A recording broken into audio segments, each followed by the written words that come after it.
Paula Legargasson, nossa colunista. Seja muito bem-vinda, boa tarde. Boa tarde, Ariane. Boa tarde a todos os nossos ouvintes. Primeiramente, um feliz ano novo para todo mundo, esse início de ano. Que 2005 seja um ano mais calmo, mais sereno. É isso aí, feliz ano Mas novo. com muito glamour também, muito luxo, que Isso. estamos aqui para isso. A gente chega num dia como hoje, 7 de janeiro, e fica no limbo. Você encontra as pessoas, deseja feliz ano novo, mas para outras já foi há muito tempo. É muito bom isso. Mas é sempre bom a gente desejar claro. coisas boas uns para os outros. Exatamente, tudo de melhor para todo mundo. Quem está aí com o seu negócio nas férias, tenha fé, daqui a pouco todo mundo volta. Vai dar certo, vai dar certo. Vai ser um excelente ano. Coisa boa. E Paula, hoje a gente fala sobre um tema muito interessante e muito curioso, porque muitos de nós não sabemos exatamente quais que são essas premissas do luxo. A gente ouve por aqui, as pessoas comentando, esse é um produto de luxo, essa é uma grife, essa é uma marca de alto padrão. Afinal, o que faz com que um produto seja considerado de grife, de luxo, e o que faz com que um produto seja caro, mas que não necessariamente ele seja uma marca, um produto luxuoso? Bom, Ariane, eu trouxe esse tema hoje aqui, é excelente, assim, a colocação que você coloca, porque realmente hoje tudo, mercado imobiliário, por exemplo, aqui em Brasília a gente vê muito, né? Mercado de alto padrão, alto padrão. A gente vai ver os imóveis, olha e fala, onde foi parar o alto padrão? Alto valor, nem tão alto padrão, né? Alto valor, altíssimo valor e o padrão de quem, né? Vamos redefinir isso. Mas o mercado de luxo, ele definitivamente não trabalha com o básico que a gente conhece do mercado, com as premissas normais do mercado. Então, por exemplo, o marketing tomou como Kotler o seu papa do marketing, onde ele fala dos 4 P's. Hoje já tem 7 P's, 8 P's, isso já derivou para outras teorias, mas se a gente ficar nos 4 P's para, enfim, ser uma explicação mais tranquila, a gente tem produto, preço, praça, promoção. Tá. O mercado de luxo, ele não atende a nenhuma dessas coisas. O produto, ele tem que ser bom, mas ele não atende à demanda do mercado, e sim ao que ele acha. É ele que impõe no mercado o que ele quer. O preço, você tem que enxergar valor no preço, perceber o valor do preço. Então, a gente fala assim, uma caneta custa R$15, R$20. Bom, então por que uma Montblanc custa 1.000? Então, é o preço que ele percebe aquilo e que ele posiciona no mercado como sendo de alto valor agregado. As pessoas olham para o conjunto da obra e entendem que aquele preço é factível de ser pago e que vale aquela caneta. Por exemplo, a promoção, ela é completamente diferente.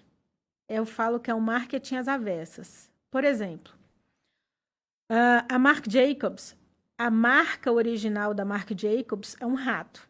Eu, como publicitária, se eu chegar hoje para qualquer cliente meu e falar, vamos fazer a sua nova logo? Tá. Aí eu quero desenhar um ratinho bonitinho. Ele vai olhar para mim e falar, enlouqueceu.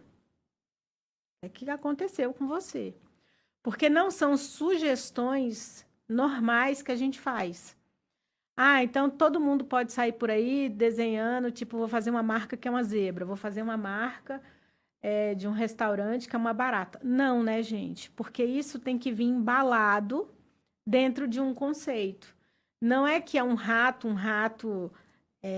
na sua acepção da palavra, o animal, mas é um rato fofinho. É só a carinha bonitinha, fofinha, que a gente olha, tipo Hello Kitty, acha graça.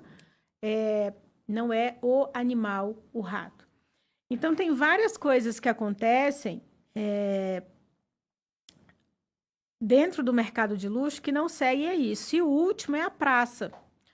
Por exemplo, quando a gente fala de praça, a gente fala de distribuição seletiva. Onde que ele está sendo distribuído? Está sendo distribuído luxo, a gente acha em qualquer loja? Não. Tem marcas, por exemplo, que a gente só acha em grandes lojas de departamento. E só tem ali também, que são super selecionadas, ou na loja própria. Por exemplo, você não vai comprar uma joia Tiffany fora da loja Tiffany. Você não vai comprar um produto Louis Vuitton fora da loja Louis Vuitton. Você não vai comprar uma Chanel fora da Chanel. Uma Hermès Mas nem pensar nem em loja de departamento. Nem na loja, né? Quem tem Não. dinheiro não consegue comprar É às tipo vezes. Rolex. Você entra na loja e não tem o produto. Você quer comprar, sabe que ele existe, ouviu falar, mas você não consegue comprar ali de imediato. Então, existe essa distribuição seletiva. Então, a forma mercadológica do produto, ela já é diferente.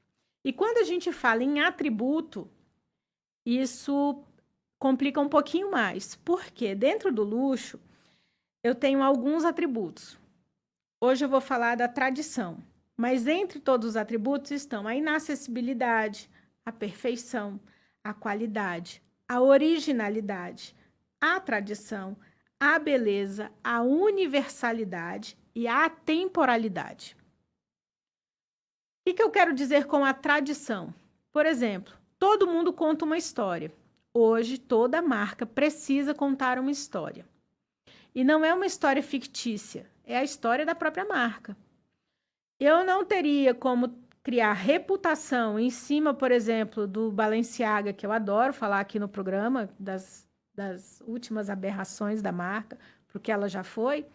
Se ele não fosse um costureiro espanhol, se ele não tivesse feito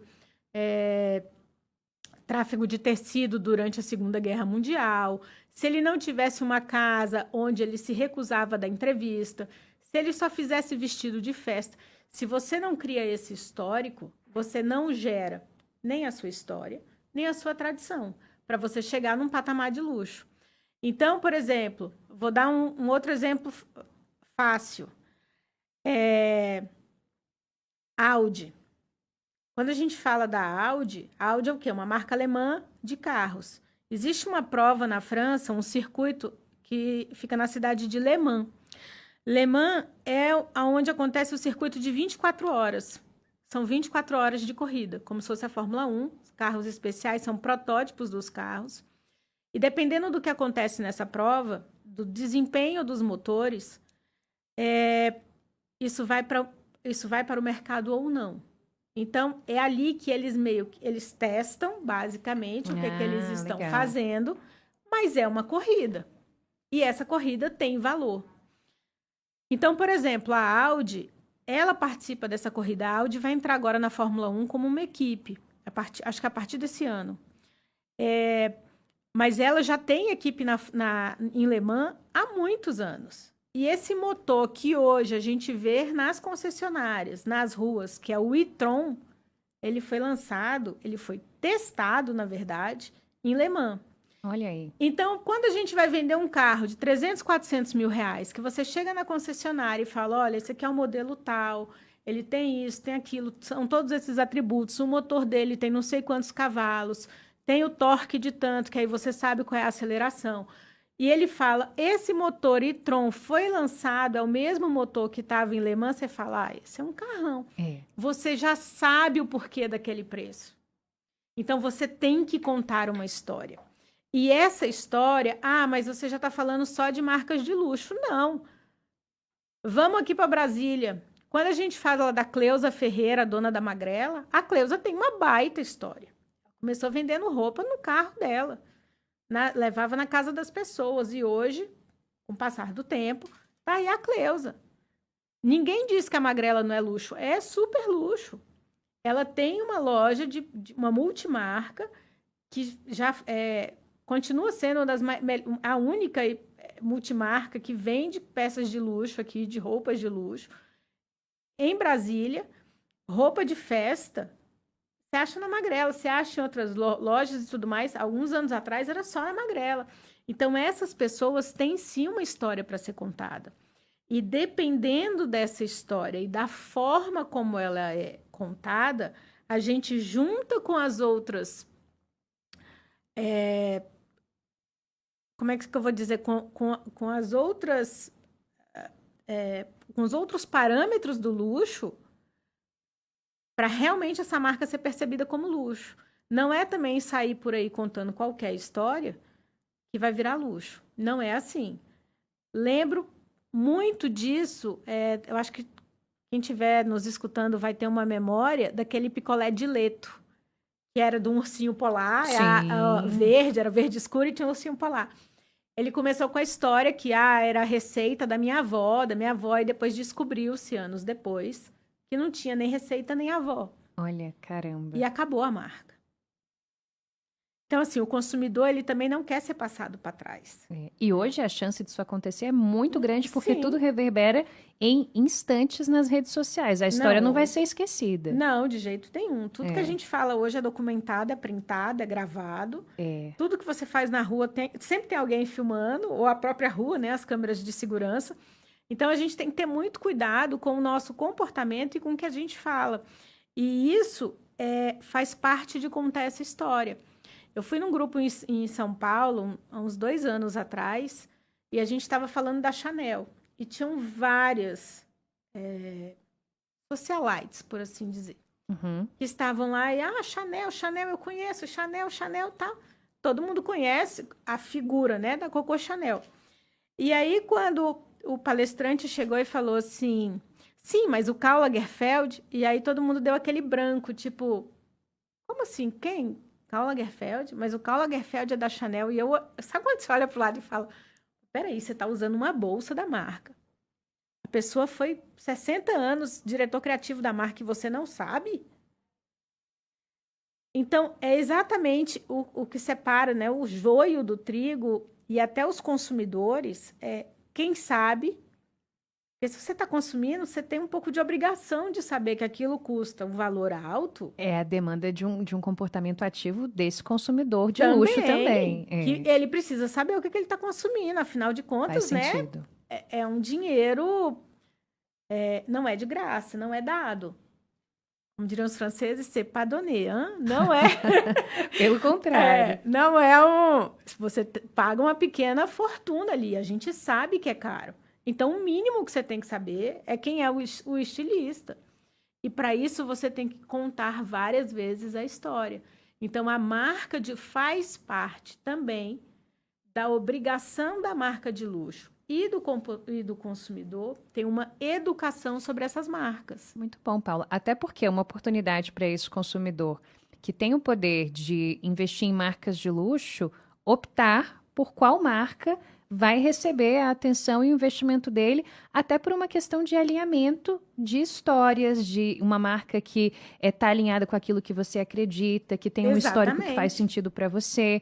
Porque se você não conhece, compra por comprar, não se atenta a essa história que você falou, essa tradição, muitas vezes você está colocando o seu dinheiro e desfilando por aí com um item que pode ir completamente contra o que você carrega de valores, de crenças. Até de filosofia, não é? de vida, de tudo. Então, é muito interessante isso, porque ao mesmo tempo que a marca de luxo, ela pode e tem esse comportamento de colocar para o consumidor, impor as tendências e levar a sua história, também cabe a esse consumidor que investe mais, porque entende o valor e porque tem essa possibilidade nesses produtos de escolher o que faz mais sentido justamente por conhecer e valorizar essa tradição que você citou. Exatamente. E dentro, né, desses atributos, a tradição é um dos principais, porque se você não tem história e se você não tem histórico, dificilmente você vai criar reputação. Muito bom. E sem reputação você não tem marca de luxo. Então, enfim, hoje eu falei do primeiro atributo, estava ouvindo a conversa dos outros colunistas sobre saúde, né? Que hoje todo mundo faz promessa e tudo mais. Então, eu já diz que promessa pública tem mais valor, porque a gente depois não pode ser desmentido. Cobrado. Então, assim, Ariane, eu trouxe hoje a questão da tradição. Eu vou vir nos próximos blocos com as outras questões. Perfeito. E já prometo aqui que até junho, o curso que, enfim, eu trabalho com ele desde 2008, eu estou colocando ele agora no modo digital e eu vou lançar ele em mercado de internet. Opa. É justamente para explicar todas essas nuances, tanto do luxo enquanto história, e da onde ele veio para onde ele vai, quanto as questões mercadológicas. Muito bom. Então, promessa feita. Dívida, agora. Vamos cobrar. Já vou pedir para o Davi preparar o recorte para a gente deixar guardadinho. Muito bom. Então, aproveito para desejar um excelente 2025 para todo mundo. Me aguardem concurso. Com certeza. E eu volto aqui com mais informações para a gente ir delimitando e depois eu vou explicando a questão do alto padrão também. O que é alto padrão, o que é premium e todas essas nuances. Muito legal. Paula Legagasson, obrigada por hoje. Até a próxima. Até.